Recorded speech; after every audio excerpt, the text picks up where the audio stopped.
Do you know that there is another level of success for you, and that on some level, what you really want and need is to decode it, to crack the code? This is your daily dose of You², not a summary, it's a transmission. Each one of these is a spark. I invite you to let it crack something open in you, as it has done for me. Today, change your personal rules for success. If you want to accelerate your rate of achievement rapidly, you must search out and vigorously employ new behaviors.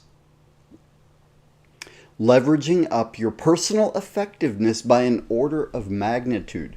Going from you to You² is not a commonplace idea.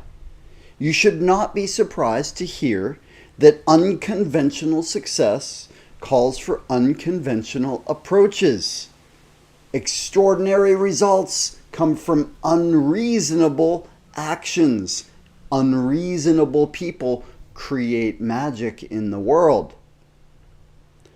Quantum leaps require paradoxical behavior, unusual moves, actions that on the surface seem to contradict common sense.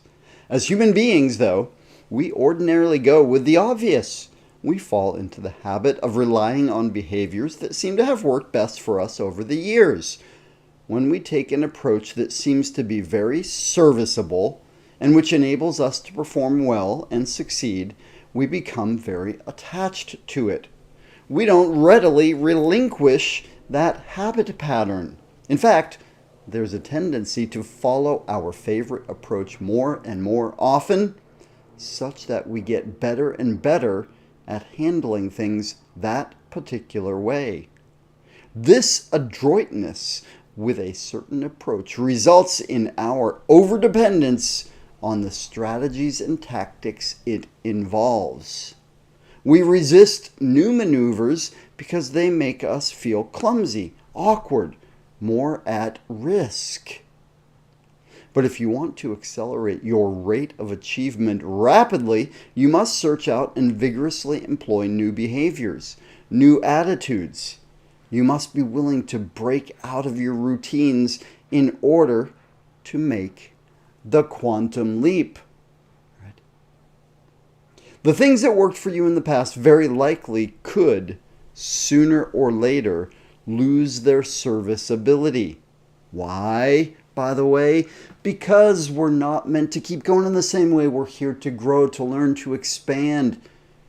So little of our potential are we using, so much is available. All this you shall do and more, said one great yogi. We're back in.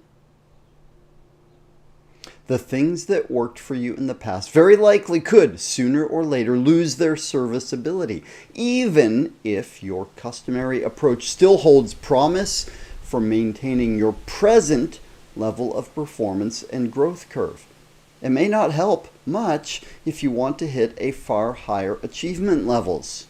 By the way, if you're just totally psyched with the way things are and you don't want things to change, well, they are going to change anyway, then this might not be for you. That's cool. If, though, you know there's more, you want more, keep listening. All right.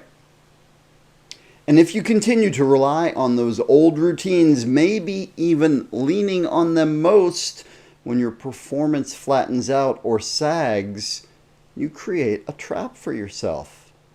There is a certain irony here.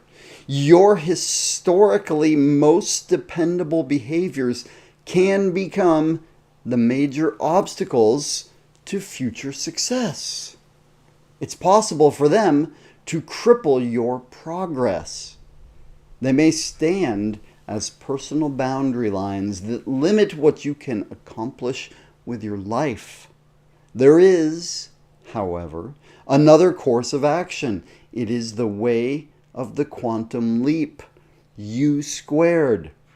The following chapters explain the peculiar strategy that is involved. Now, and in this one, Price Pritchett talks about strategy, talks about tactics. And yes, we can move up the river of causality. We can change who we are, who we're being. That's the source of everything, by changing behaviors. If we allow that behavior, tactic, strategy change to affect who we are. It goes both ways, just like yoga is really about energy and spirit, though we use the body. It goes both ways. Y'all, if something moved for you, awesome. I invite you, I encourage you, take it on board to the point that you be different, speak different, act different, and get different results more in line with what you really want and who you really are. Thanks for spending this time with me. I love you. Aloha. Da-dun-dun-dun. Dun-dun-dun-dun.